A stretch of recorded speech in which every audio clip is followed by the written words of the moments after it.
fatalista jamais conseguiria passar. Aos próprios filhos de Israel, o profeta Isaías convidou: buscai ao Senhor enquanto se pode achar, invocai-o enquanto está perto. Deixe o ímpio o seu caminho e o homem maligno os seus pensamentos, e se converta ao Senhor, que se compadecerá dele. Torne para o Senhor Deus, porque grandioso é em perdoar. Isaías 55, 6 e 7. Como é que é? Deixe o ímpio o seu caminho e se converta? E os pregadores da coisa não dizem que é Deus, ou quem é Deus, quem tira, o que é Deus, quem tira os predestinados dos seus caminhos, porque eles estariam mortos, e mortos não podem fazer nada, nem deixarem seus caminhos tortuosos e nem se converterem? Isso nunca existiu. É pura falácia. São os homens que devem se converter, deixando seus caminhos tortuosos. Na fantástica história do rico e de Lázaro, do capítulo 16 de Lucas, há uma encrenca retorcida para pregador da predestinação nenhum botar defeito. É que o rico, em seu diálogo com Abraão, pai da raça judaica, pediu que Lázaro fosse enviado à casa de seu pai por causa dos seus 5 irmãos que eram iguais a ele e que fatalmente terminariam onde ele estava. A resposta de Abraão foi: tem Moisés e os profetas, ouçam-nos. E dada a insistência do rico, Abraão completou: se não ouvem a Moisés e aos profetas, tampouco acreditarão, ainda que algum dos mortos ressuscite. Lucas 16, 27 a 31. Uma singela pergunta cabe aqui: por que Abraão não despachou logo o rico, dizendo-lhe que se seus irmãos estivessem predestinados para a salvação, não correriam o menor risco de terminarem no Hades? Porque Deus os chamaria com uma chamada tão eficaz e com uma graça tão irresistível que eles não teriam como escapar. Porque Abraão, ao invés disso, citou os escritos de Moisés e dos profetas como a forma capaz de levá-los à mesma condição de Lázaro ao seio de Abraão? Eram 5, e todos foram tratados da mesma forma. Se não ouvissem a Moisés e aos profetas, aí sim, tchau e bênção. Mas a culpa seria deles, e não do Senhor, por não os haver predestinado. A oportunidade foi mencionada como sendo de cada um dos 5, e de todos os 5, sem exceção. A ideia de uma predestinação fatalista, nesse caso, cabe tanto quanto cabe o oceano numa cuia. Outro nó cego contra essa coisa feia, que com certeza até os demônios repelem, é o que disse Paulo em seu discurso no Areópago, em Atenas, conforme Atos 17, 30 e 31. Mas Deus, não tendo em conta os tempos da ignorância, anuncia agora a todos os homens e em todo o lugar que se arrependam, porquanto tem determinado um dia em que com justiça há de julgar o mundo por meio do varão que destinou, e disso deu certeza a todos, ressuscitando-o dos mortos.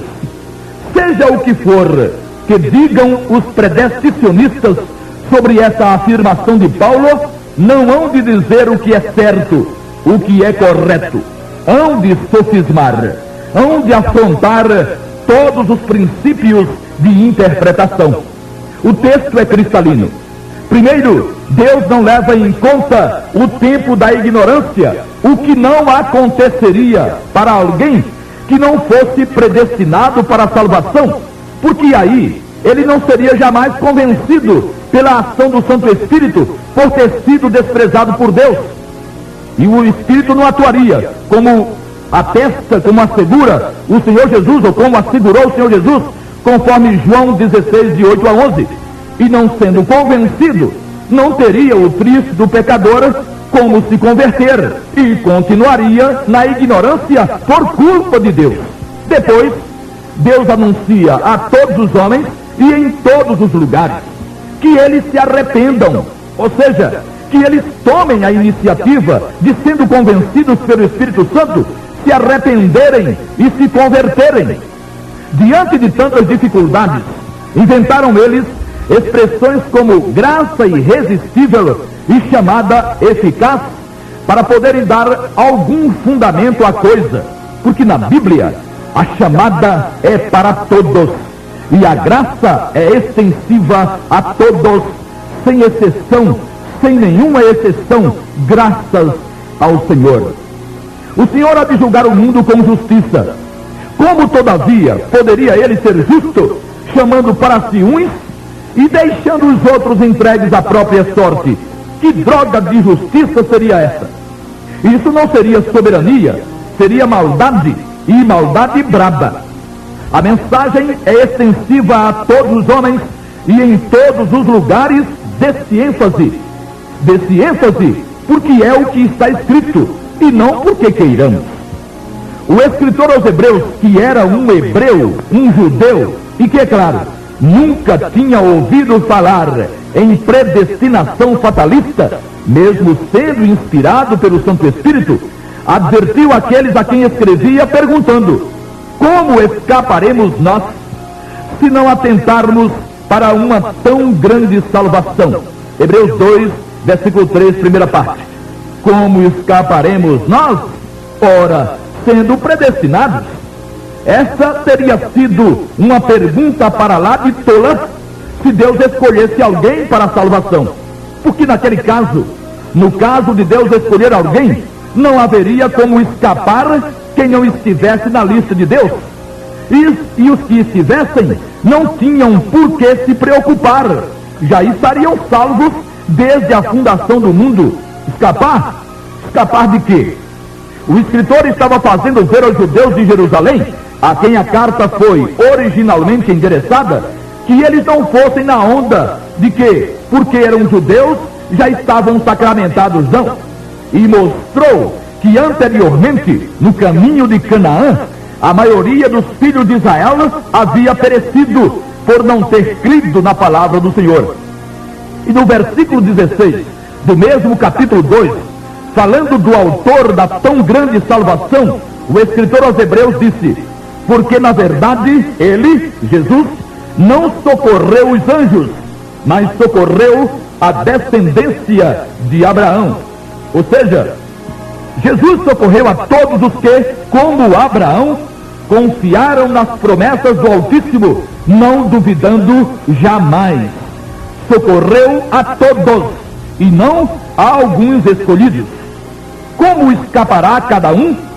Tanto judeus como gentios, os que não são judeus, escaparão, e só escaparão, se invocarem o nome maravilhoso do Senhor Jesus, coisa ou ato que não lhes está absolutamente proibido.